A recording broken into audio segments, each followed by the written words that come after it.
Well, going into Spider-Man No Way Home, we had tons of rumors, and as many that were true, there were quite a few that weren't. But some of them may have been seeded in this movie, and that's what we're going to talk about today.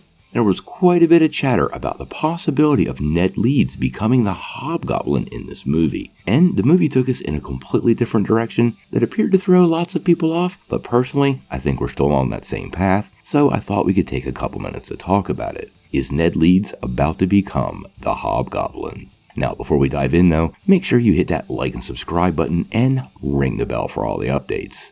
Also, the big giveaway. We're going to give away a PlayStation 5 at 25,000 subscribers. All you need to do to get in on the giveaway is be a subscriber and leave us a comment. Also, while you're at it, make sure you check out that free Week of Skillshare down below. It's an awesome way for you to develop all of your superhero skills for that never-ending war on crime, all while not diving too deep into your pockets. Plus, it really does help the channel, so we really appreciate it.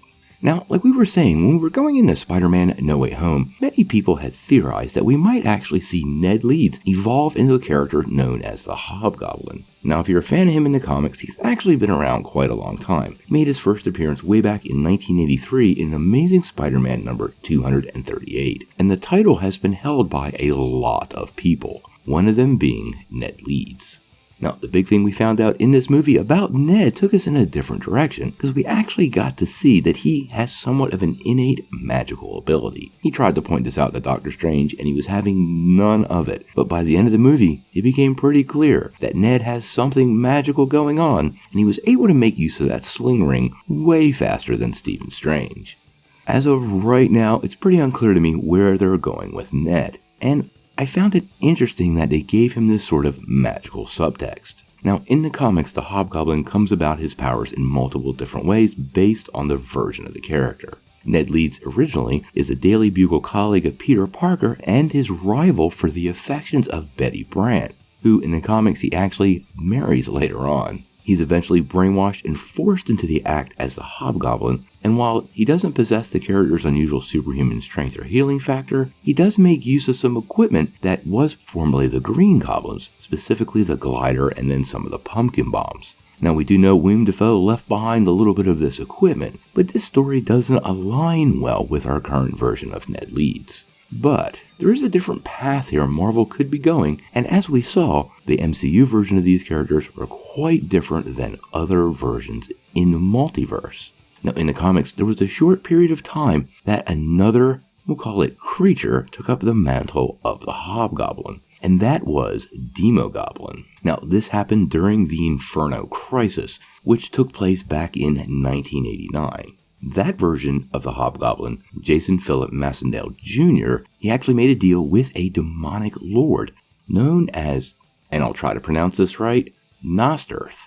This transformed him into a really scary version of the Hobgoblin, which ultimately evolved into Demogoblin.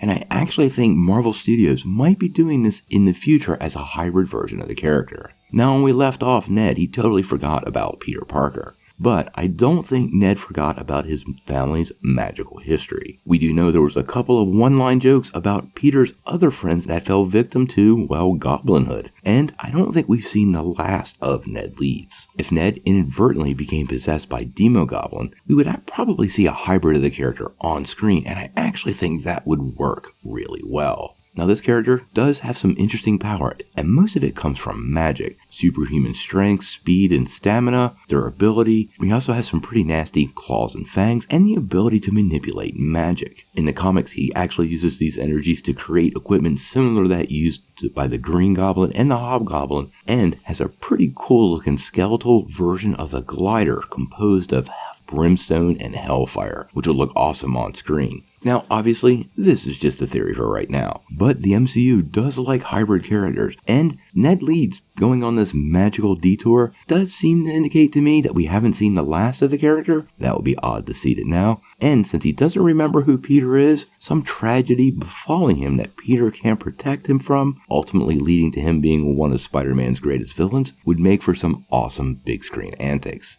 Also, let's not forget the actor playing the character, Jacob Batalon, has recently got in incredibly good physical shape, which makes me wonder if that has something to do with the Hobgoblin character, but it might be too soon to tell. Now, in any case, if we get any more on the Hobgoblin, we're going to bring it to you right away. This is just a theory of ours, and nothing's been announced by Marvel Studios. It's just a couple of interesting pieces, and it does seem like something very MCU-esque to do. What do you guys think? Would you like to see Ned Leeds return as the Hobgoblin? And how do you feel about this being the Demogoblin version of the character, or a hybrid of the two? Sound off in the comments below.